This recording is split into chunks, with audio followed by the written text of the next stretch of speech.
안녕하세요. 솔로몬 복수입니다. 오늘도 책 소개 바로 해드리도록 하겠습니다. 첫 번째 책은요, 박경리 작가의 토지, 요번에 고흐 에디션으로 구매를 했었거든요. 그래서 지난번에 영상도 찍어드렸고, 지금 4권째 읽고 있습니다. 한 달에 2권씩 지금 모임에서 읽고 있어가지고, 지금 2달째 읽고 있습니다. 4권을 어저께 완독을 했고요. 요번에 이 4권의 고흐 에디션의 요 앞쪽에는 여기 이제 제목이 아이리스라는 제목으로 그림 제목이 있는데 우리나라 말로 붓꽃이라는 제목의 그림입니다. 이거는 고흐가 1890년에 사망을 했는데 1889년에 정신병원에서 그린 작품이라고 합니다. 그리고 이 토지 4권에서는 조금 4편이 조금 나오고 이제 5편이 이제 시작되는데요. 역사적인 사건으로는 일본이 이제 점점 대한제국을 먹어가고 있습니다. 그래서 이 안에서는 을사조약, 을사늑약이라는 것이 을사오적에 의해서 체결이 되는 이야기가 이렇게 나오고 있습니다. 그래서 그때의 시대의 이야기를 하고 있습니다. 토지를 지금 읽고 있는데 그렇게 어렵지 않게 읽고는 있습니다. 근데 제가 워낙에 병렬 독서를 하는 게 많아가지고 요거를 토지 같은 경우에는 한 번에 쭉 흐름이 끊기지 않게 쭉 읽으면 좋은데 저는 그렇게 하지 못해가지고 조금씩 집중력이 조금 흐려지긴 합니다. 그리고 한 달에 2권 읽는다는 게 다른 책과 병행해서 읽는다는 게 조금 쉽지만은 않은데 그래도 이번에는 이걸 20권 완독을 해보려고 지금 노력하고 있습니다. 다음 책은요, 아베고보의 불타버린 지도라는 문학동네 세계문학 전집에 나온 책입니다. 이 아베고보도 일본의 카프카라고 불리우기도 하는데요. 전 개인적으로 지난번 영상에도 말씀드렸다시피 어느 나라의 카프카라는 이 수식어를 붙는 거를 별로 안 좋아하는데 일단 이 아베고보도 그런 수식어가 붙어 있긴 합니다. 그리고 일본에서 24년에 태어나서 뭐 도쿄대학, 제국대학을 나오고 의학 공부를 하고 해서 릴케의 영향을 받아서 뭐 시도 쓰고 뭐 그런 것 같아요. 그래서 보면은 약간은 이 독일 문학에 영향을 받은 작가인 것 같습니다. 그래서 1993년 사망하기 전까지는 노벨문학상 후보로도 계속 거론이 됐다고 합니다. 그래서 아베고보의 작품은 한 번도 본 적이 없어가지고 이렇게 구매를 해보았습니다. 그러면 다음 책은 진짜 카프카에 대한 이야기입니다. 베냐민 발린트라는 분이 지으셨고요. 문학과 지성사에서 나온 카프카의 마지막 소송이라는 책입니다. 카프카는 과연 누구의 것인가? 이 카프카가 미완성작들이 많은데 그거에 대한 되게 이야기들이 되게 많잖아요. 이야기들이 많기 때문에 이거에 대한 이야기를 하고 있는 것 같아요. 그래서 카프카의 적법 상속자는 누구인가?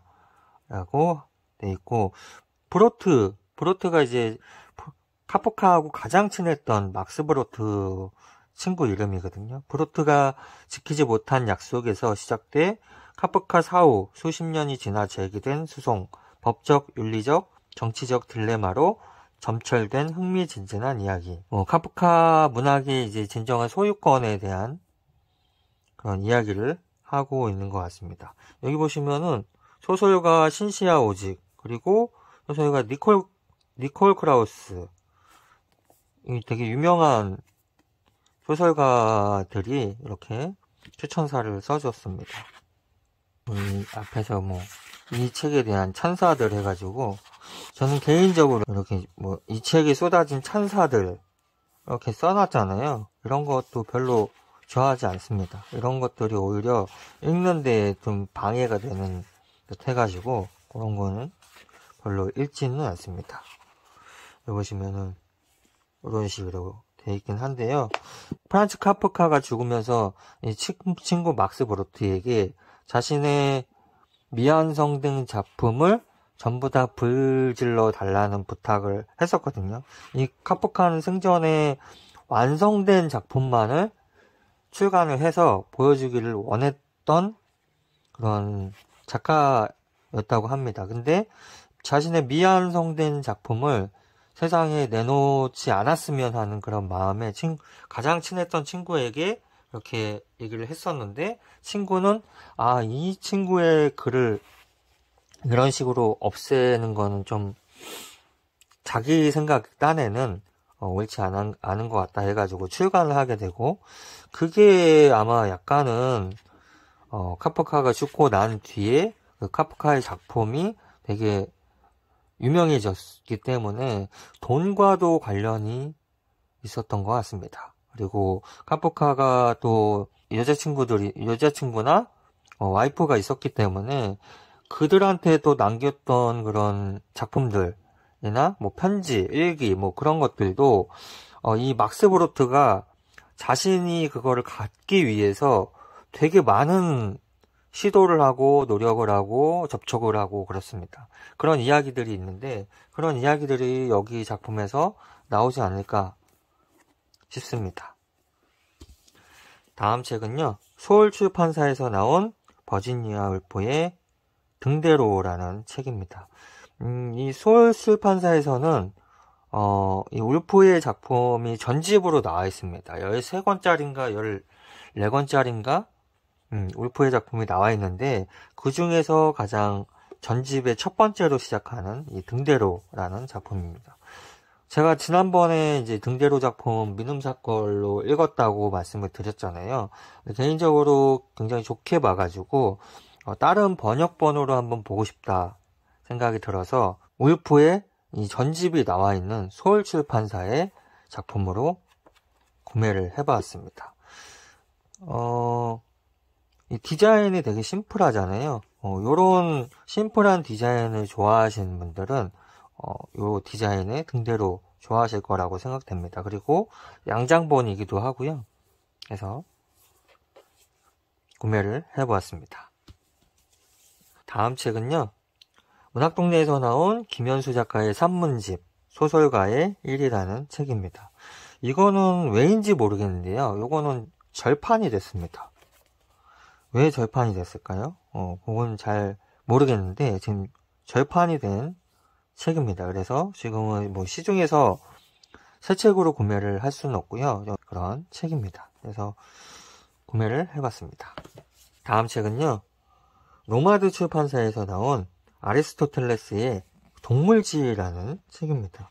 이거는 예전에 펀딩으로 나왔던 책이었던 것 같아요. 그래서 세계 최초의 동물 백과사전 해가지고 500여 종의 생물들의 속성을 기록했다고 합니다. 아리스토텔레스는 레스보스 섬에 머물면서 물고기와 철새들에 대한 관찰을 하고 기록을 했다. 훗날 이 기록들은 동물지로 집대성이 되었고, 레스보스 섬은 서양 생물학의 탄생지로 널리 알려지게 되었다.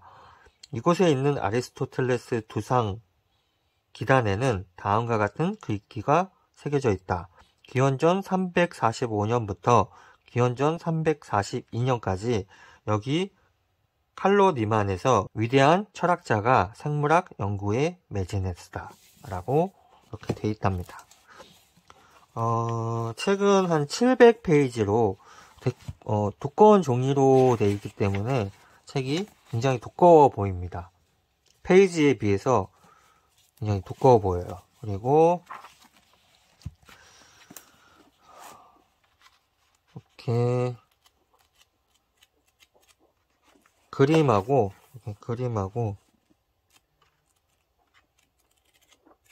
글이 돼 있는데, 이 글 자체가 이렇게 그래도 이 책에서 이렇게 빽빽하게 돼 있지 않은 그런 책입니다. 그래서 페이지가 700페이지 정도 되지만 내용은 그렇게 많지 않은 걸로 보여요. 약간은 특이해 보이는 책이라서 구매를 한번 해보았습니다. 다음 책은요, 민음사 세계문학 전집의 찰스 디킨스 크리스마스 캐럴이라는 책입니다. 이거는 독서 모임에서 크리스마스 때 이제 독서 모임을 하게 되었는데, 그거에 기념을 해서 스케줄을 이렇게 크리스마스 캐럴을 선정을 해보았습니다. 이거 민음사에서 번역본이 최근에 나왔어요. 24년 12월 6일 날 나온 책입니다.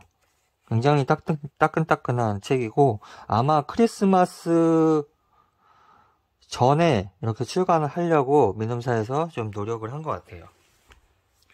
그래서 지금은 크리스마스 캐럴 지금 제가 읽고 있고요. 첫 번째 유령 나오고 지금 이제 두 번째 유령을 만나러 가는 씬까지 읽었습니다. 제가 예전에 그 동화 크리스마스 캐럴 스크루지 영감 나오는 거를 그냥 언뜻 알기만 하고 있습니다. 근데 자세하게 이렇게 소설 작품으로 읽어본 적이 없기 때문에 아마 저 같은 분들이 많을 거라고 생각을 하고 이렇게 선정을 해보았습니다. 이 크리스마스 캐럴 민음사 거 안에는 보시면은 이제 크리스마스 캐럴에 대한 부분은 이렇게 있고, 그 다음에 유령에 홀린 남자와 유령의 거래라는 이런 두 번째 작품도, 단편 작품도 들어가 있습니다. 찰스 디킨스는 영국에서 또 빼놓을 수 없는 그런 작가의 작품이기 때문에 제가 전에 두 도시 이야기라는 걸 봤을 때 좀 재밌게 읽었습니다. 근데 이거는 약간 동화적인 그런 이야기를, 짧은 이야기를 담은 거기 때문에 지금 뭐 부담 없이 지금 읽고 있습니다. 그래서 크리스마스 캐럴 읽고 싶으신 분들은 최근에 나온 이 민음사 번역도 한번 생각해 보시면 좋을 것 같습니다. 책이 그렇게 이쁘진 않은데, 책이 이쁜 거는 그 더 스토리인가? 이렇게 초판본 에디션으로 해갖고 빨간색으로 나온 게 있어요. 그게 조금 더 책이 이쁘긴 합니다. 다음 책은요, 새로운 현재 출판사에서 나온 박주민 위원의 국회의원 박주민의 헌법 이야기, 주민의 헌법이라는 책입니다. 오래전에 나왔던 걸로 알고 있어요. 19년 말에 나온 거고요. 이 박주민 민주당 의원이 그 은평구에서 오랫동안 의원 활동을 하셨던 분이세요. 그래서 지금은 민주당에서 조금 큰 역할을 하시고 계십니다. 그리고 최근에 이런 최근에 이런 또 대통령의 비상계엄령이라는 그런 사건이 또 일어났기 때문에, 그리고 그게 이제 헌법에 어떻게 위법이 되느냐, 그리고 또 그게 이제 지금 탄핵으로 넘어가서 헌법재판소에서 이제 판결을 기다리고 있는데, 그런 헌법에 대해서 이 박주민 의원이 되게 쉽게 써놨다고 얘기를 들었어요. 요거를 읽으신 분이 되게 재미있게 읽고 있다고 그래가지고, 그래서 구매를 한번 해봤습니다. 이런 식으로. 헌법 제1조에는 대한민국은 민주공화국이다. 대한민국의 주권은 국민에게 있고 모든 권력은 국민으로부터 나온다. 모두 다 알고 있는 그런 헌법의 제1조에 있는 책입니다. 시작하는 글을 잠깐 읽어보겠습니다. 왜 지금 헌법을 말하는가? 최근 몇 년 동안 촛불 집회와 탄핵을 비롯한 일련의 국가적 대소사를 치르면서 국가, 정부, 민주주의 등에 대한 관심이 한층 더 높아졌습니다. 지금은 훨씬 더 높아졌죠. 그 덕분에 헌법도 많이 관심을 받고 있죠. 헌법 읽기는 사람이 늘어나고 헌법 관련 서적도 많이 출간되었고요. 특히 기본권에 대한 관심이 헌법에 대한 관심을 높이는 데 큰 역할을 하고 있습니다. 사실 그동안 우리 헌법은 최고의 규범으로서 지위를 제대로 못 누렸습니다. 1948년에 만들어진 이후로 상당히 오랫동안 우리나라 헌법이 있다는 걸 대외적으로 보여주기 위한 장식품 정도의 대접을 받아왔어요. 그런데 상황이 바뀌었습니다. 많은 국민들이 국가와 정부를 향해 헌법에 규정된 의무를 지키라고, 그리고 헌법에 규정된 국민의 기본권을 보장하라고 요구하게 되었어요. 그러다 보니 헌법이 점점 법으로서의 힘을 갖기 시작했고 지금에 이른 거예요. 앞으로도 헌법을 읽고 알고 또 헌법을 지키라고 국가나 정부에게 요구하는 국민이 늘어날수록 헌법의 힘도 더 세질 거라고 생각합니다. 이렇게 해서 지금은 이제 헌법이 되게 중요한 인식이 되었기 때문에 그런 헌법을 조금이라도 쉽게 그래도 한번 훑어볼 수 있는 그런 책이 될 거라고 생각을 합니다. 뭐 이런 거는 뭐 좌파냐 우파냐 뭐 그런 문제가 아닌 것 같아요. 이런 거는 뭐 나라의 헌법이기 때문에 어느 누가 쓴 거라도 읽어볼 만한 가치는 있는 것 같습니다. 다음 책은요, 대본집이고요. 악기, 드라마 악기의 대본집입니다. 어떤가요? 책 표지는 상당히 잘 만들어졌다고 생각이 됩니다. 이렇게 해서 이런 식으로. 드라마 보신 분이 계실까요? 저는 굉장히 재미있게 본 드라마라서 보시면은 여기 뒤에 사인이 이렇게 있습니다. 스틸컷 뒤에 조금 스틸컷이 있고요. 무서운 거 못 보시는 분들은 아마 이 작품 못 보셨을 거예요. 근데 조금 그 오컬트 작품을 좀 좋아하시는 분들은 아직 못 보신 분 계시면은 요 악기 작품 한번 보시는 걸 추천드립니다. 다음 책은요, 이건 좀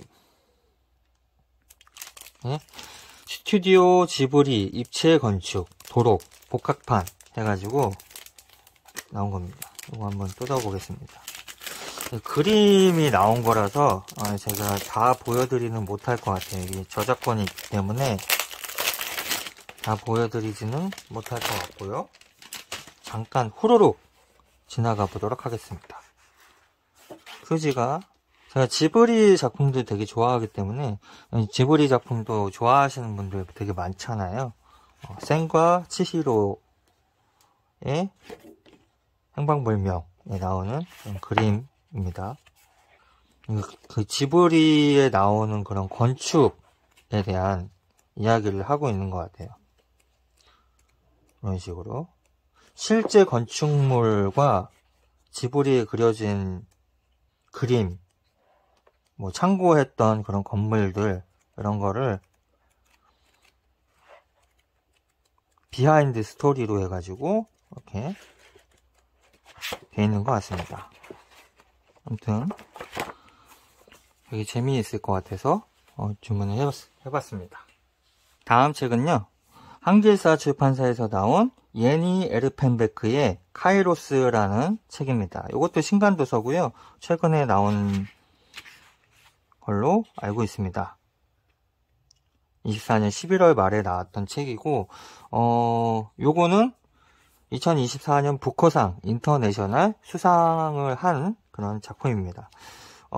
예니 에르펜베크가 전에 모든 저녁이 저물 때라는 한길사에서 나온 책이 있어요. 그 작품이 배수아 작가님이 번역을 해서 저희 독서 모임에서 읽어가지고 2024년 독서 모임 했던 거 중에서 가장 탑으로 뽑았던 그런 작품이었었거든요. 굉장히 좋은 작품으로 있었는데 이거는 이제 한길사 출판사 그 담당자분이 제 리뷰를 보시고 독서 모임에서 굉장히 인상 깊게 읽었다는 거를 보시고 저희 독서 모임에 한 20권가량을 통 크게 지원을 해주셨습니다. 그래서 내년 1월달 정도에 1월 두 번째 모임에 이 작품을 독서 모임에 하려고 하고 있습니다.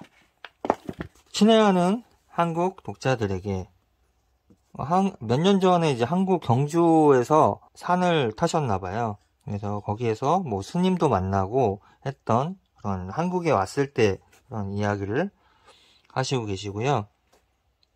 전쟁의 시기, 변혁의 시기 혹은 정치적 압박의 시기에는 가해자들이 있고 피해자들이 있다. 인정하고 싶지 않지만 종종은 가해자와 피해자가 한 사람 속에 있다. 미래로 자라나가는 거짓말이 있고 억눌려지고 이용당하고 매수되고 은폐되는 진실이 있다. 기억마저도 쉽게 불러올 수 있는 것이 아니다. 기억은 움직이는 것이다. 때로는 기억이 우리를 엄습하고 때로는 우리가 기억을 옆으로 팽개쳐 버린다. 부지불식 중에 우리의 소망들과 두려움이 기억을 고치고 위조하며 다른 빛깔로 물들인다. 실망은 우리 영혼에 새겨져 남는다. 그래도 희망은 새로운 세대와 더불어 자란다. 자기만의 경험을 하려는 마음도 자란다. 이 어려운 관계를 겪어낸 카타리나는 어떤 사람이 되었을까? 망가진 사람, 징계당한 자, 성자, 아주 간단하다. 그리고 아주 어렵다. 그녀는 30년 뒤 그 이야기를 들려주는 사람이 되었다. 라고 되어 있습니다. 예니에르 펜데크는 이 한국과 독일을 약간 비슷하게 보고 있습니다. 왜냐하면 한국도 분단 국가고 독일도 동독과 서독이 나누어졌던 그런 분단 국가였기 때문에 그때의 그런 경험을 공유하고 있다고 좀 생각이 드는 것 같아요. 그래서 이런 한국에 대한 조금 애정이 조금 있으신 분 같아요. 그래서 요거는 이제 독서 모임에서 하려고 출판사에서 보내주신 책입니다. 다음 책은요. 요거는 자한 출판사에서 나온 안드레 지먼의 Call Me by Your Name이라는 책입니다. 이 작품은 그해 여름이라는 한국어 제목으로도 알려져 있고 Call Me by Your Name이라는 영화의 원작이기도 합니다. 이 책은 한정판으로 나왔던 피치 에디션인가? 피치 무슨 에디션이었던 것 같은데 그런 에디션 책으로 나온 책입니다. 이 Call Me by Your Name은 이 영화를 보신 분은 아시겠지만 약간 남자들과의 로맨스에 대한 내용을 담고 있고 그 안에 시대가 이제 이탈리아의 무솔리니가 집권하는 그런 극단적인 사회주의였던 그 무솔리니가 집권하는 그런 시대를 다루고 있습니다. 그 안에서 이루어지는 그런 남자들과의 그 로맨스 이야기인데요. 영화도 굉장히 재미있습니다. 그래서 이 작품을 책으로도 한번 보고 싶어가지고 주문을 해보았습니다. 다음은 이제 마지막 책이고요. 이것도 두꺼운 책인데요. 이거는 앨리스 출간 150주년 기념 디럭스 에디션 이상한 나라의 앨리스입니다. 요거는 주석이 달린 이상한 나라의 앨리스고요. 펀딩으로 아마 처음에 시작됐던 그런 책이었을 겁니다. 그래서 안에 보시면은 주석이 좀 많이 달려있고 그런 그림이 굉장히 많이 들어있습니다. 이상한 나라의 앨리스 내용도 내용이지만 이런 그림으로 또 보면서 읽는 맛이 있는 책인데 이렇게 그림이 굉장히 많이 들어있기 때문에 읽는 데에 되게 도움이 많이 될 것 같습니다.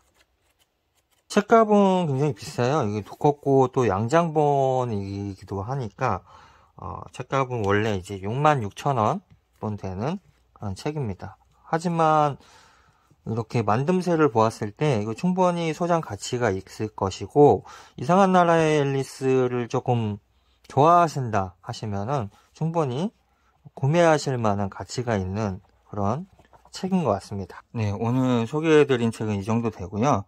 책이 좀 중구난방이긴 한데 제가 그동안 모아놨던 짜투리 책들을 조금 모아가지고 소개를 해드린 겁니다. 그래서 이렇게 조금 중구난방적이고 좀 책들도 이렇게 비슷하지가 않아가지고 조금 보기가 조금 좋지 않긴 한데요. 아무튼 이 사이에서 또 여러분들이 또 좋아하실 만한 작품이 있는지 궁금하기도 합니다. 그러면 저는 다음 시간에 또 뵙도록 할게요.